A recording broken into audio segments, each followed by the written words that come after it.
Hey folks, it's Mark here from Harmonix Tuition. Back today with an advanced lesson for you, and it's 5 shred licks for you to try. These licks are ideal for people who want to push out into shredding, give it a try some more technical things, try and speed up their fingers a little bit, they've been playing for a while, that kind of thing. Also, people who've been stuck in a rut or just want some new ideas for licks, I think these would be great for you too.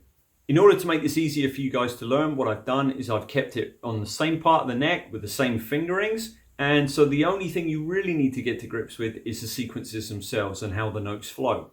So that being said, let's get started now with the first lick.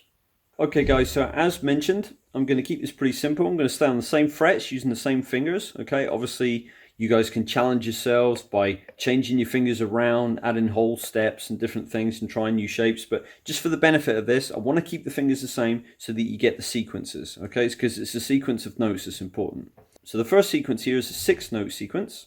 I'm going to be playing 10, 12, 13 on the high E string, pulling off to 12, pulling off to 10, and coming over onto the 13 on the B. Okay, so it's going to be an up, down, up, 2 pull-offs, and a down. Okay.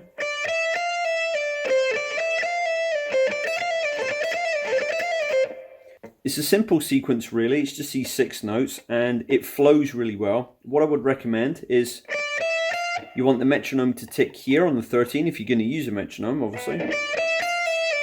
And also on the last note, so.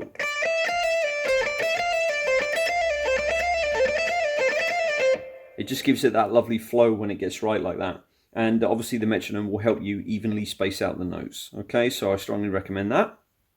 So for lick number 2, it's an extension of the first one. So we're going to play the first one again.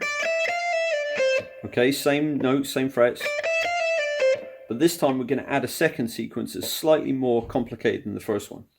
So we're going to play up on the 10, down on the 13, then up on the 12, hammer to 13, pull off to 12, pull off to 10, and then down on the 13. So this new sequence will look like this.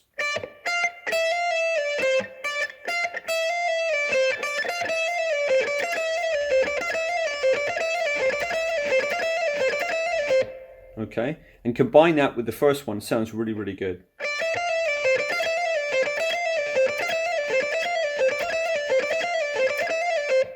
Okay, so that's adding a little bit more now. We're starting to do a few more things. Your fingers are going to start getting a little bit worked. So let's move on now to the third sequence.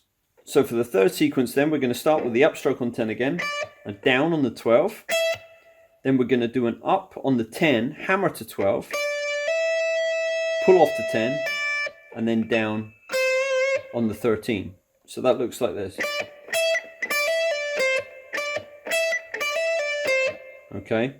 Then we're going to do the second sequence that we did in lick 2. So the new one, which was.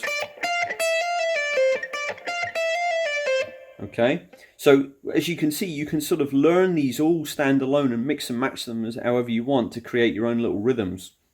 But with this one, we're going.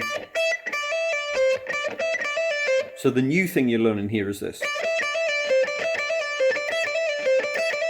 And then we're combining that with this one. And it sounds really nice together, this one.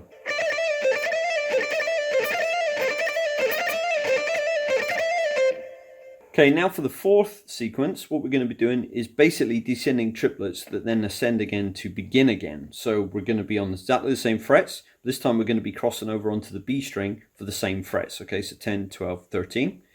So it depends how you want to start this. You can either start it with a run up on the B string like this and start the triplets there, or you can just start from. It's entirely up to you. So you can start from the 13 or start from the 10 on the B. But the sequence is going to be the same anyway. And we're going to be doing triplets, okay, over these top 2 strings. So as with triplets, you start whatever note you're starting with, you go down 2 and you go back 1, down 2, back 1 until you get where you're going. Okay, so the pattern is this.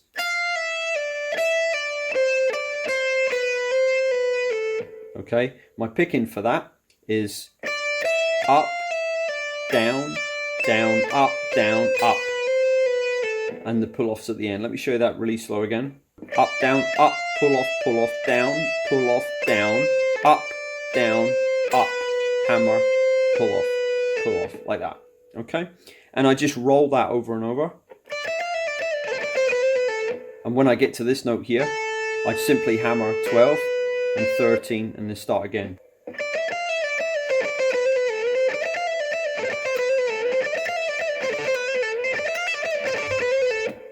And finally, the fifth lick, if you like, is a small sequence which can help to combine all these together and give it more of a flow.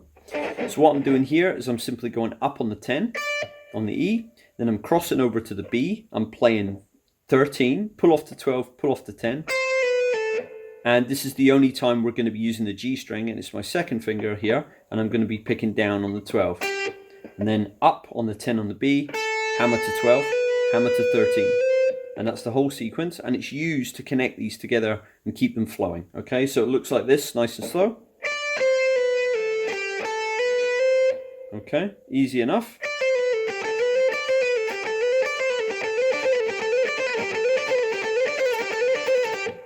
You get that flowing, you get it running, it sounds really nice, you get everything really evenly spaced.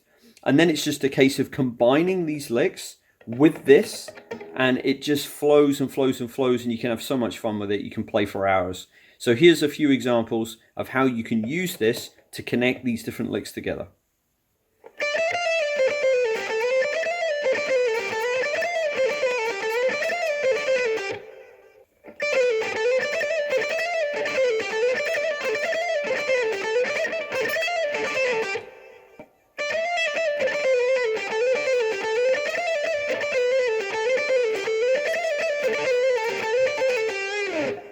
Okay guys, I really hope you enjoyed that and you got something out of it, and you're going to give these licks a try. If you're interested in other licks like this and sequences that can really build your finger speed, check out this playlist here, and I'll leave the advanced playlist for you guys here. There's plenty of stuff in there, so make sure you check these out.